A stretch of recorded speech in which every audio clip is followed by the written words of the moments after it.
بسم اللہ الرحمن الرحیم۔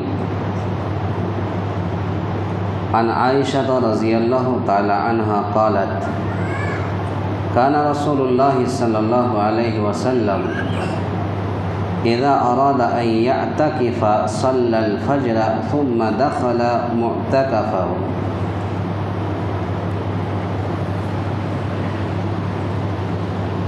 گزشتہ درس میں یہ باتیں چل رہی تھی کہ کن چیزوں سے روزہ ٹوٹ جاتا ہے، تو جہاں تک ہوئی تھی وہاں سے رک کر کے ایک دو دن اعتکاف کے تعلق سے بیان کرنا مناسب سمجھتا ہوں۔ حالانکہ اعتکاف کے تعلق سے تو جمعہ کے خطبہ ہی میں بیان کرنا چاہیے تھا، اس لیے کہ مرد و عورتیں سبھی رہتے ہیں۔ اعتکاف، اب کچھ بھائیوں کا سوال ہے کہ اعتکاف کرنے والا اعتکاف کی جگہ میں کب داخل ہو۔ 20 رمضان مبارک کی شام کو اعتکاف کرنے والا مسجد میں پہنچ جائے اور اگلے روز صبح فجر کے بعد اعتکاف کی جگہ میں داخل ہو جائے۔ جمہور علماء اور ائمہ اربعہ اسی کے قائل ہے۔ یہ تحفۃ الاحوازی جلد نمبر 2 اور صفحہ نمبر 584 584۔ کس کا بچہ ہے وہ تھوڑا بچہ کو سنبھالیے۔ 584 تحفۃ الاحوازی یہ ایک ترمذی کی شرح ہے، عربی شرح، اور ہمارے ہندوستان ہی کی عالم کی لکھی ہوئی کتاب ہے تحفۃ الاحوازی، جس کا نام ہے عبد الرحمن مبارک پوری۔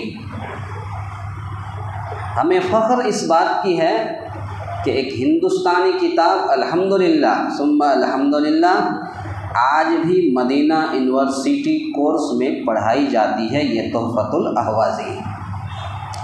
تو تحفۃ الاحوازی کے اندر دیا ہے کہ اعتکاف کرنے والا 20 رمضان کو مغرب سے پہلے اپنا ساز و سامان لے کر کے آ جائے، حاضر ہو جائے، اور پھر مغرب بعد سے لے کر مغرب کے افطار کرے گا، افطار کے بعد پھر عشاء کی اذان ہو جائے گی، اور پھر تراویح کے بعد وہ وتر نہ پڑھے اور پوری رات عبادت کرے۔ پوری رات عبادت کرنے کے بعد فجر کی نماز کے بعد اپنے اعتکاف کی جگہ میں جائے۔ یہی نبی صلی اللہ علیہ وسلم کا طریقہ۔ آئیے حدیث سنتے ہیں۔ اللہ کے نبی صلی اللہ علیہ وسلم رمضان کے آخری عشرے کا اعتکاف کرتے۔ بخاری کی حدیث ہے، آخری عشرے کا اعتکاف کرتے، صحیح بخاری حدیث نمبر 4998، 4998۔ حضرت عائشہ رضی اللہ عنہا سے مروی ہے کہ نبی کریم صلی اللہ علیہ وسلم جب اعتکاف کا ارادہ فرماتے تو نماز فجر ادا فرما کر اپنی اعتکاف کی جگہ میں داخل ہو جاتے۔ آپ صلی اللہ علیہ وسلم کے لیے پہلے سے خیمہ لگایا جاتا۔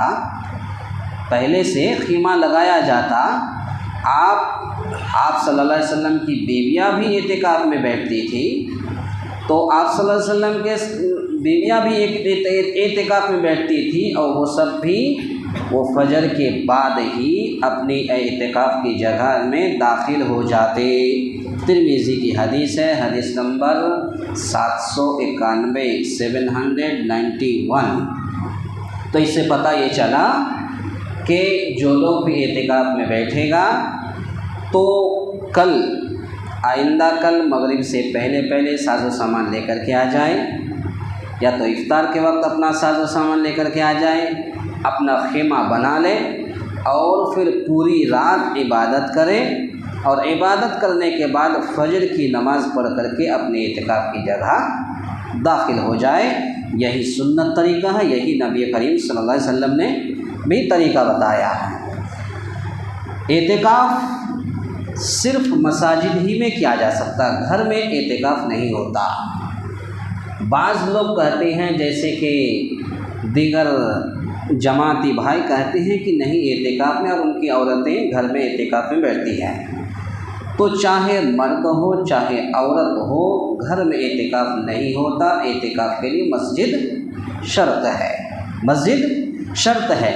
اگر گھر میں اعتکاف ہوتا تو اللہ کے نبی صلی اللہ علیہ وسلم اپنی بیویوں کو یہ نہ کہتے کہ تم بھی اپنا خیمہ مسجد میں بناؤ، یہ نہیں کہتے کہ نہیں تم اپنے گھر میں اعتکاف میں بیٹھ جاؤ، اعتکاف میں بیٹھ سکتی ہو۔ لیکن نہیں، وَأَنْتُمْ عَاكِفُونَ فِي الْمَسَاجِدِ، بعض اوقات قرآن کی آیت ہے کہ وَأَنْتُمْ عَاكِفُونَ فِي الْمَسَاجِدِ، سورہ بقرہ آیت نمبر 187 187، تم مساجد میں ہی اعتکاف کرنے والے ہو، یعنی مسجد میں ہی اعتکاف ہوتا ہے، مسجد کے علاوہ گھر میں اعتکاف نہیں ہوتا۔ اس آیت میں اعتکاف کے لیے صرف مساجد کا ہی ذکر کیا گیا۔ نبی کریم صلی اللہ علیہ وسلم کا بھی یہی معمول تھا، جیسا حضرت عائشہ رضی اللہ تعالی عنہ سے مروی ہے، انہا کانت ترجل النبی صلی اللہ علیہ وسلم وہی حائض وہو معتکف فی المساجد، وہ ایام ماہواری میں رسول اللہ صلی اللہ علیہ وسلم کی مانگ نکالا کرتی تھی، اور آپ صلی اللہ علیہ وسلم مسجد میں اعتکاف میں بیٹھے ہوتے۔ ظاہر سی بات ہے اللہ کے نبی صلی اللہ علیہ وسلم کا جو حجرہ کمرہ تھا وہ مسجد نبوی کے اندر ہی تھا، تو اب اگر آپ کی بیوی بھی آپ کے ساتھ رہتی تھی تو اب اگر حالت حیض میں ہو جاتی تب بھی مسجد ہی میں رہنا ہے، تو مجبوری ہے، وہ کہیں باہر نہیں جا سکتی۔ تو اگر مجبوری میں حالت ماہواری میں بھی یا حضرت عائشہ رضی اللہ عنہا رسول اللہ صلی اللہ علیہ وسلم کی مانگ نکالا کرتی تھی، یعنی آپ صلی اللہ علیہ وسلم کو یہ کنگھی کیا کرتی تھی اور حالت حیض میں ہوتی تھی اور مسجد میں آتی تھی، تو اس کا مطلب یہ نہیں کہ آج کی عورتیں ایسا کر دیں، بالکل نہیں، بالکل نہیں۔ ہاں یہ اور بات ہے کہ کوئی عورت اعتکاف میں بیٹھی ہے اور حالات ماہواری میں آ گئی، اس کا الگ مسئلہ ہے، اس میں بھی اس کا الگ مسئلہ ہے، لیکن اگر کوئی ماہواری حالت میں ہے تو وہ مسجد میں نہیں آ سکتی، اس لیے کہ نبی کریم صلی اللہ علیہ وسلم کی جہاں تک بات ہے تو آپ کا حجرہ چونکہ مسجد نبوی کے اندر تھا اور آپ کی بیوی بھی وہیں پر رہتی تھی، اس لیے یہ مانگ نکالا کرتی تھی اور آپ صلی اللہ علیہ وسلم مسجد میں اعتکاف میں بیٹھے ہوتے۔ تو پتہ یہ چلا کہ اعتکاف صرف مسجد ہی میں ہوتا ہے، اور اعتکاف میں بیٹھنے والے یہ مغرب سے پہلے یا مغرب کے وقت اپنا ساز و سامان لے کر کے آئے اور اعتکاف میں پوری رات عبادت کرے، اور پھر فجر کی نماز کے بعد اپنے اعتکاف کی جگہ داخل ہو جائیں۔ انشاءاللہ فی القرب کے درس میں بھی اعتکاف کے تعلق سے کچھ باتیں بیان کیا جائے گا۔ اللہ تعالیٰ سے دعا ہے یا الہ العالمین ہم تمام مسلمانوں کو کہنے سننے سے زیادہ نیک عمل کرنے کی توفیق عطا فرمائے، آمین۔ اقول قولی ھذا استغفر اللہ لی ولکم ولسائر المسلمین واستغفروہ انہ هو الغفور۔